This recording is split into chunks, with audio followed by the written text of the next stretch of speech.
지난 주말 울진과 강원 지역 대형 산불로 기록적인 피해가 발생했습니다. 소방과 산림당국은 울진 읍 주거 밀집 지역과 금강송 군락지 피해를 막기 위해 소강리와 36번 국도에 방화선을 구축했습니다. 대구 달성군 가창면 산불도 열흘째 이어지고 있습니다. 지난 주말 최초 발화 장소에서 1.5km 떨어진 곳에서 다시 불이 나 진화 작업이 펼쳐지고 있습니다. 7일 0시 1일 확진자는 대구가 7,789명, 경북이 7,514명으로 집계됐습니다. 대구의 중증 환자 전담 치료병상 가동률은 80%를 넘은 상황인데 방역당국은 병상 추가 확보에 나섰습니다. 대구와 경북의 20대 대선 사전 투표율이 각각 33%와 41%로 역대 최고치를 기록했습니다.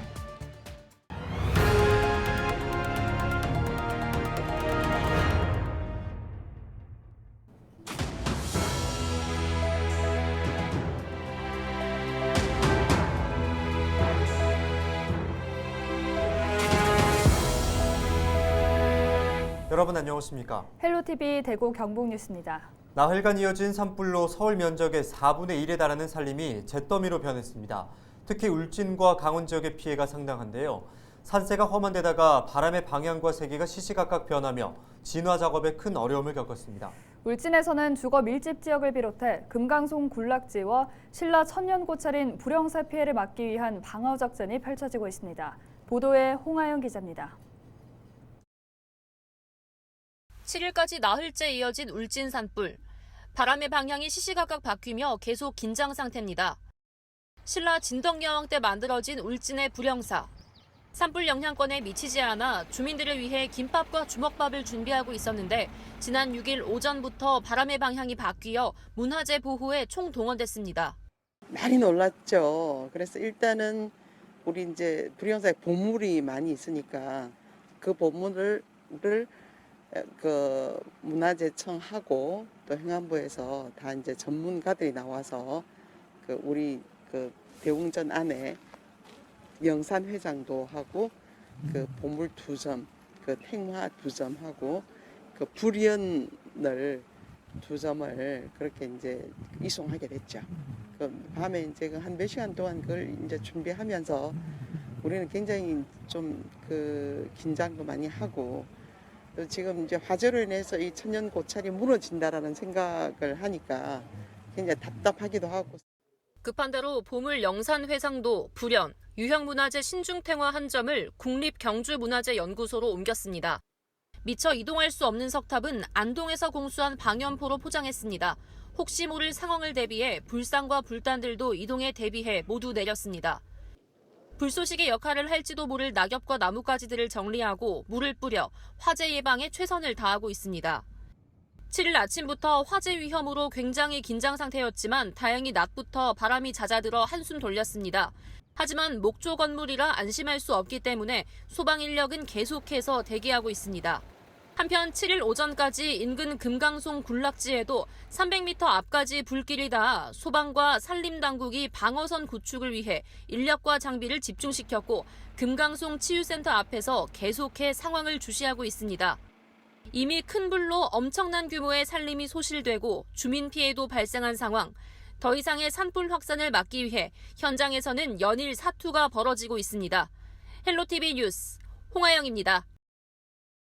강원 삼척 영월 지역, 특히 삼척은 LNG 저장소 인근까지 불이 번지기도 했고 영월은 산세가 험하다 보니 주불 진화에 애를 먹었습니다. 네, 소방당국은 24시간 안에 모든 지역의 주불 진화를 목표로 총력전을 펼치고 있습니다.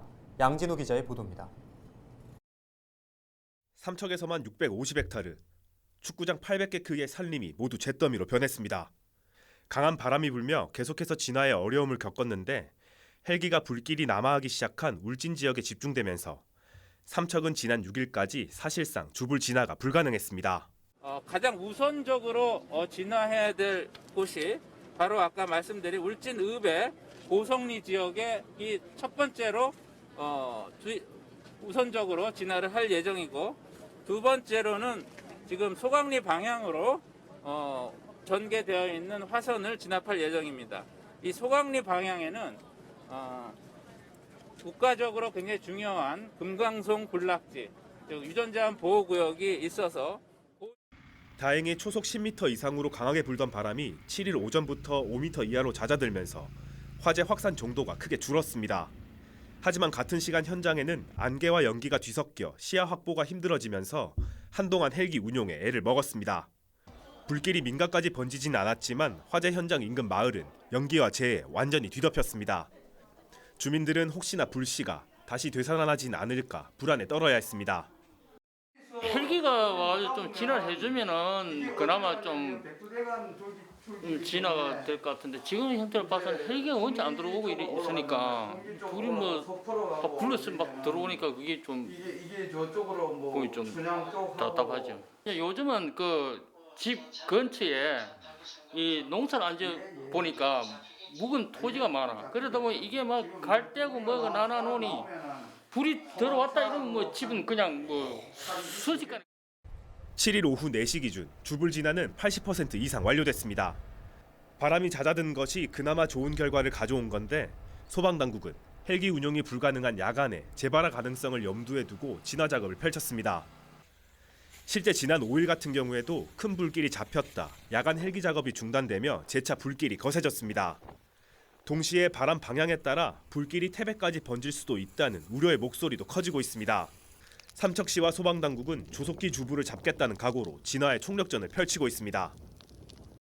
지금 오늘 사실 기상 여건이 안 좋아서 헬기가 지금 늦게 뜨고 있습니다. 근데 지금 이제 연기하고 안개가 거치면서 지금 헬기가 투입이 되고 있는데 지금 아마 10대 이상은 아마 투입될 것 같습니다.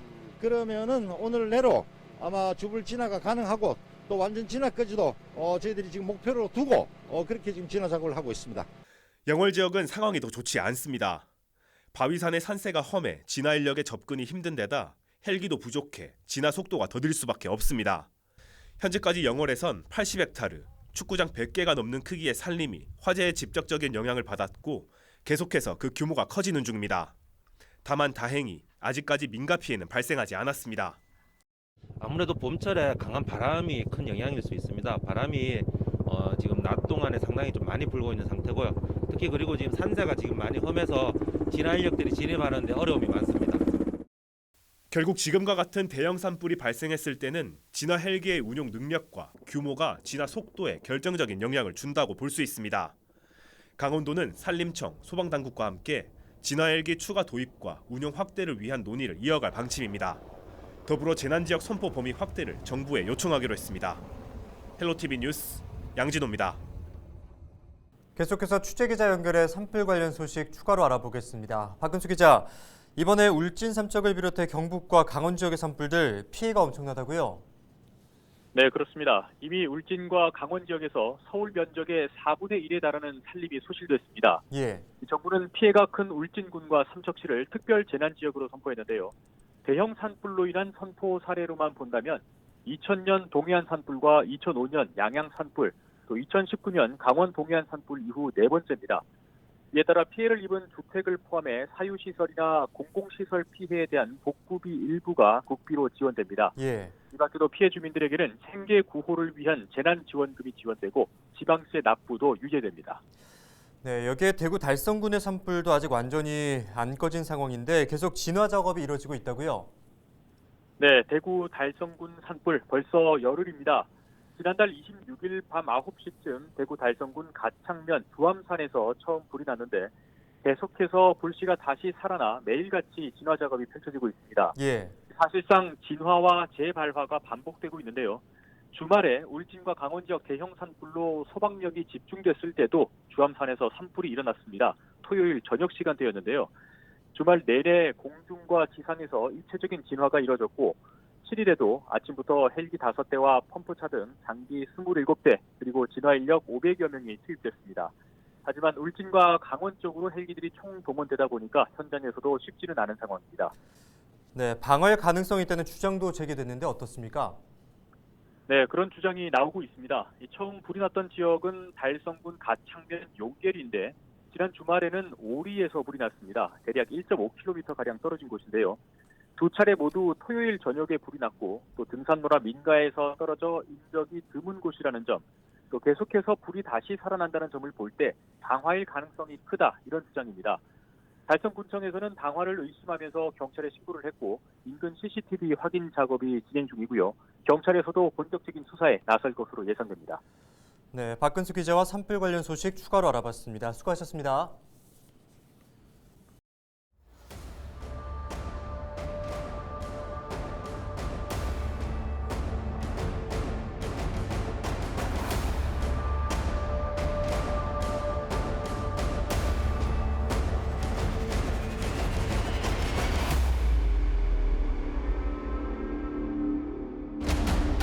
어린 시절 여기서 같이 이제 지냈던 곳인데 터전이 지금 흔적도 없이 없어지는 거잖아요. 가장 무너지는 비행이라고 할까.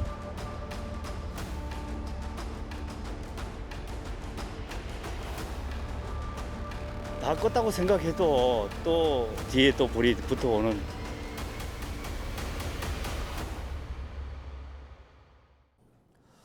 동해시는 지금 집 안까지 연무입니다. 어떻게 해야 합니까?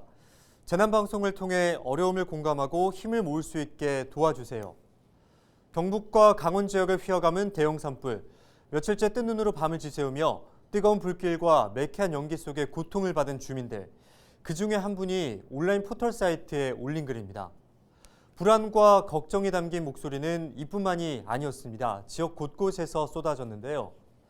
바람과는 달리 불길이 쉽게 잡히진 않았지만 화마와 사투를 벌이고 있는 산림청과 소방당국에 감사를 전하는 주민분들도 많았습니다. 정부가 경북과 강원의 재난사태를 선포한 가운데 재난방송의 중요성을 언급하는 댓글도 많았습니다. 저희도 지난 4일부터 헬로티비 뉴스 특보를 통해 주민 여러분들의 안전을 위한 필요한 정보를 전달하고 있는데요. 계속해서 최선의 노력을 기울이겠습니다. 지금까지 데일리 브리핑이었습니다.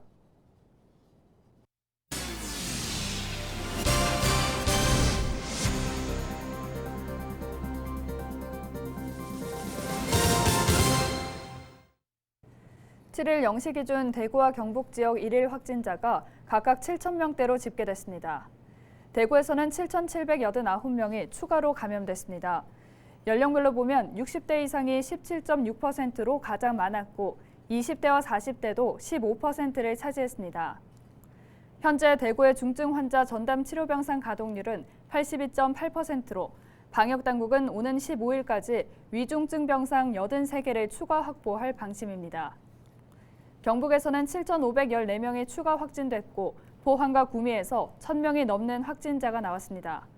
경북의 중증 환자용 병상 가동률은 34.9%입니다. 시민들의 생생한 목소리를 들어보는 여론은 지금 순서입니다. 제20대 대통령 선거를 앞두고 후보자에게 바라는 점은 무엇인지 살펴보고 있는데요. 지역 균형 발전과 부동산 정책, 통합의 리더십 등 저마다 후보자를 선택하는 기준으로 다양한 의견들이 나왔습니다. 정선영 기자가 전해드립니다. 인구의 절반 이상이 수도권에 살고 있는 대한민국. 정치와 경제, 문화 등 대부분이 수도권에 집중되면서 일부 지역은 인구 절벽과 지방 소멸을 우려하고 있습니다.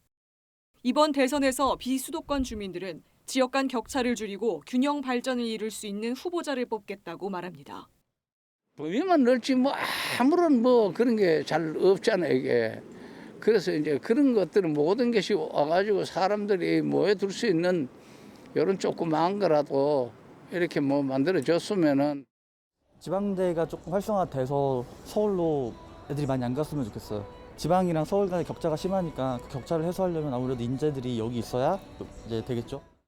지역의 균형적인 발전을 위해서 청년들을 위한 일자리나 그런 정책들을 추진해 주셨으면 좋겠습니다.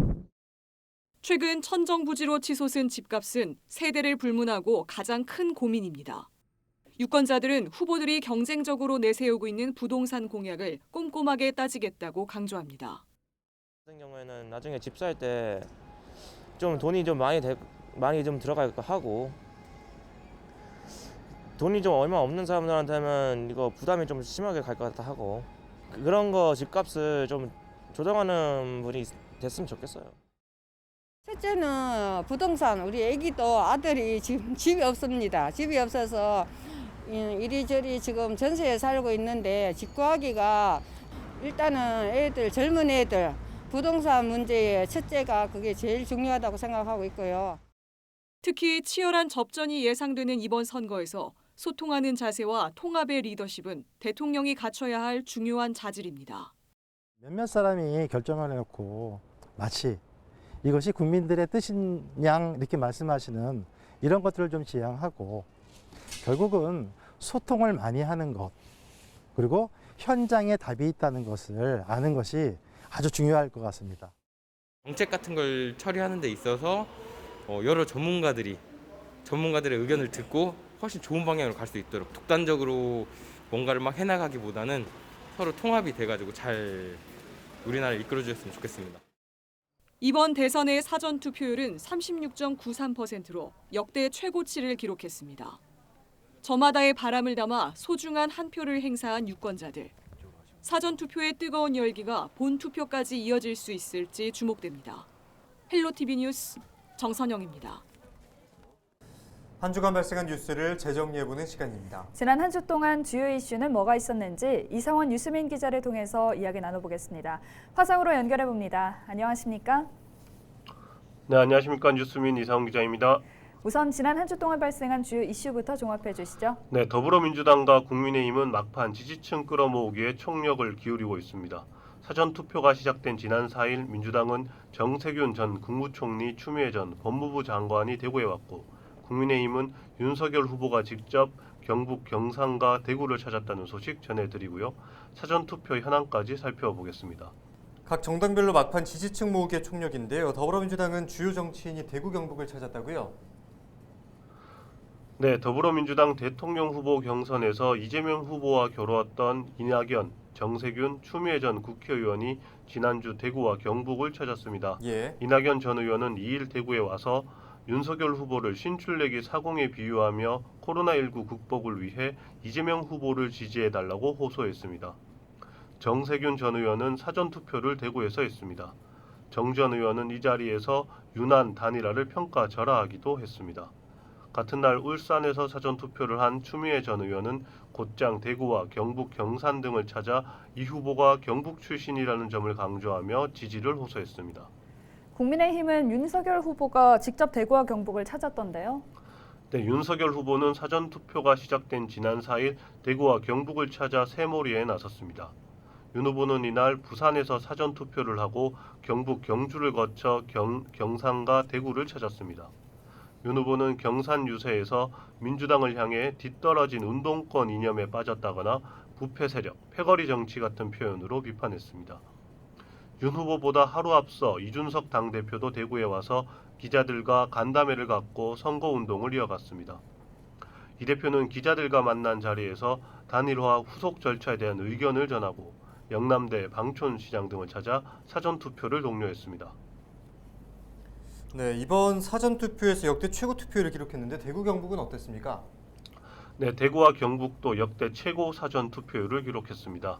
5일 집계 결과 대구 사전투표율은 33.91%, 경북은 41.02%를 기록했습니다. 대구는 자체적으로는 최고 투표율을 갱신했지만 전국 대비 투표율은 낮게 집계됐습니다. 전국 36.93%보다 3% 정도 낮았고 전국 광역지자체 중에선 두 번째로 낮은 투표율입니다. 경북은 전국 투표율보다 약 4% 정도 높고 전국 광역지자체 중 5번째로 높은 투표율을 기록했습니다. 특히 경북 의성, 영양, 군위, 울릉, 예천, 성주, 영덕 등 7개 지역은 50%가 넘는 사전투표율을 보였습니다. 네, 지금까지 이상원 유수민 기자와 주간 이슈 살펴봤습니다. 네, 감사합니다. 계속해서 다음 소식입니다. 대구시 교육청이 맞벌이 가정의 육아 부담을 덜기 위해 올해 돌봄 유치원 100곳을 운영합니다. 돌봄 유치원은 맞벌이 가정의 출퇴근 시간에 맞춰 유치원 교육과정 시작 이전과 방과 후 과정 이후에 돌봄을 해줍니다. 돌봄 유형별로 보면 오전 7시부터 운영되는 아침 돌봄은 12곳, 오후 6시부터 밤 10시까지, 저녁 돌봄은 68곳이며 아침 저녁 연계형 돌봄 유치원은 20곳입니다.